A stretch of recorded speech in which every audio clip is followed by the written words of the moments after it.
Charade, noun, an absurd pretense intended to create a pleasant or respectable appearance. Visiting U.S. National Security Advisor Jake Sullivan laid out to Israeli Prime Minister Benjamin Netanyahu on Sunday the opportunity currently available for Israel to normalize relations with Saudi Arabia if the Jewish state agrees to a pathway to a future Palestinian state. Sullivan arrived in Israel earlier in the day after holding, quote, constructive talks on the Biden administration's, quote, comprehensive vision for an integrated Middle East region with Saudi Crown Prince Mohammed bin Salman. The kingdom said the two discussed a, quote, semi-final version of a wide-ranging security agreement between the countries. The agreements are considered a major part of Washington's efforts to bring Saudi Arabia around to recognizing the State of Israel for the first time, efforts complicated by the ongoing war in Gaza. The Saudis have long called for an independent Palestinian state to be created along Israel's 1967 borders, with East Jerusalem as its capital.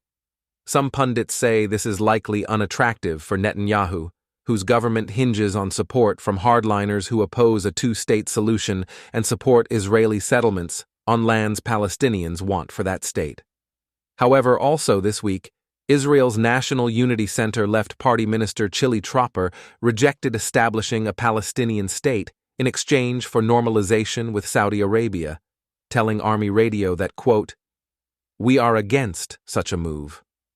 This appears to be the mainstream view in Israel, not because we are against normalization with Saudi Arabia, but because the Saudis cannot guarantee peace and prosperity for Israel vis-a-vis the Palestinians.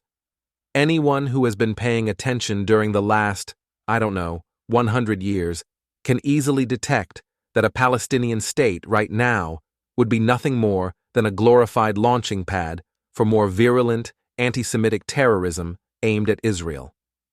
Some argue that a Palestinian state would make the Palestinians more accountable in the so-called international community, but more accountable to whom exactly? There is no real international community, and there will always be countries that are willing to safeguard, i.e., enable, the Palestinians, such as Iran, Qatar, and even Russia and China. Meanwhile, the US and Europe are increasingly weak, especially in the Middle East. Just ask Saudi Arabia. In 2021, the Biden administration cut off its support for the Saudis' military campaign against the Iranian-backed Houthis in Yemen. Washington later removed the Houthis from its list of terrorist organizations. What's more, starting in 2006 with Israel's war with Hezbollah in Lebanon, and then repeatedly in 2009, 2012, 2014, and 2021, in clashes between Israel and Hamas in Gaza, the U.S. worked to impose ceasefires. The result was a greatly emboldened Iran and terrorist proxies confident in the United States' determination to step in and prevent their defeat. At the same time, U.S. forces largely withdrew from the Middle East, leaving a diplomatic and strategic vacuum readily filled by other powers. Before long, China had signed a 25-year oil for technology and arms deal with Iran and negotiated a Saudi-Iranian rapprochement, while Russia began purchasing many thousands of Iranian-built drones and missiles. By 2023, the Middle East had become a powder keg with multiple Iranian flashpoints. Needed only was a spark. It came in the form of a belated American attempt to broker a peace deal between Israel and Saudi Arabia. That treaty, if achieved, would have threatened Iran with a Saudi-Israeli military and economic front, and, more intolerably from Tehran's perspective, a Saudi nuclear program. One could make the argument that wrangling Gaza away from Hamas, i.e., Iran, and into the arms of the Saudis, at least in the interim, would make a Palestinian state more attractive in Israel's eyes. But the Saudis do not really care about the Palestinians. They care about U.S. security guarantees, which are being conditioned with Saudi recognition of Israel because Biden's administration and his leftist Democrats wants to A. one-up Donald Trump's Abraham Accords in the run-up to November's presidential election, and B. covet the growing Arab and Muslim populations in America. Let's recall a quote from one Muslim Arab who said, and I quote, "When I was an extremist Islamist fundamentalist, I would only vote left. Why is that? I saw them as very stupid.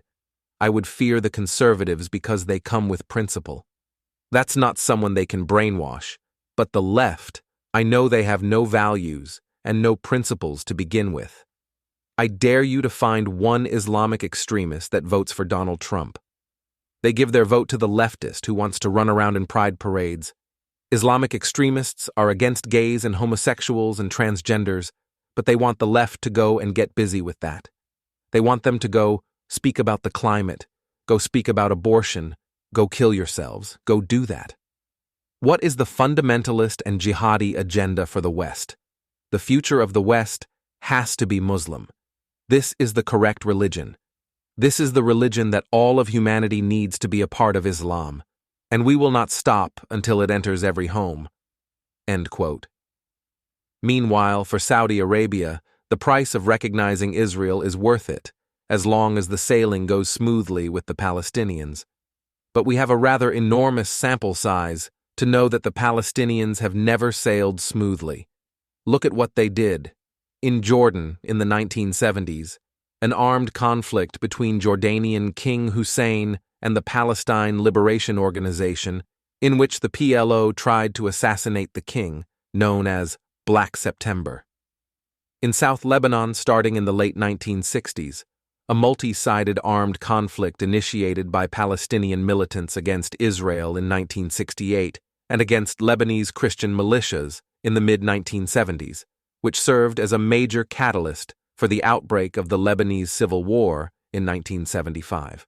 And then in Kuwait, in the early 1990s, many of a few 100,000 Palestinians living in Kuwait sided with Iraq's Saddam Hussein when the Iraqis invaded Kuwait, leading to these Palestinians' expulsion after the war. If you want to know why virtually no Arab or Muslim country has taken in Palestinian refugees since Hamas waged war against Israel on October 7th, despite, quote-unquote, standing in solidarity with Gaza, it is because the wise know better than to make the same mistakes that Jordan, Lebanon, and Kuwait made. When things inevitably go wrong with the Palestinians and their so-called state, do you really expect the Saudis to police them? Or the Americans, for that matter? In Israel, we are not naive enough to think that anyone other than Israel is willing to deal with the Palestinians, because that has been the broken record story for the last 76 years. Plus, the Saudis have bigger fish to fry than worrying about a few million Arabs somewhere off in the distance who offer no real economic or other value. As kids from the streets would say, the Palestinians are chump change. It is sad to say, but this is the reality. Israel knows it, the Saudis know it, and probably deep down the Americans know it too. As one Saudi author, Rawaf al-Sain, said a few years ago, "I'm willing to host a Jew in my house, give him food and a bed to sleep, but I would never let a Palestinian in my house. There's nothing Saudi Arabia didn't give you, the Palestinians. It even established a state for you." King Fahad, when U.S. President Ronald Reagan asked him to finance the Contras rebel groups, he said, "One good turn deserves another. Give me a Palestinian state." Reagan said, "Okay." They agreed upon a Palestinian state. King Fahad informed Palestinian leader Yasser Arafat, "They have gotten a Palestinian state." Arafat ran away and agreed to meet King Fahad only 10 years after all of this. Arafat wasn't interested in a Palestinian state. None of you, the Palestinians, want a Palestinian state, since you have no case, no country, and no land. This land belongs to Israel according to the Quran, and you are displaced people scattered from all over. Mongols, Turkmens, Circassians, Armenians, Gypsies. You have nothing in Palestine. Palestine is the state of Israel for the people of Israel. End quote. Yet the Biden administration is hell-bent on shoving a Palestinian state down our throats via Israeli-Saudi normalization. The conversation might look something like this. U.S. to Saudi Arabia. Recognize Israel and you get a Palestinian state, more military support from us, and civilian nuclear power. The Saudis. Verbal assurances on Palestine are fine. Tell us more about the other stuff. Quote-unquote Palestine is mostly a priority of Western leftists who harbor self-imposed guilt, as well as of poor Arabs who are unexcited about their lives. Arab ruling elites like the Saudis do not really care, so neither should Israel, especially after October 7th,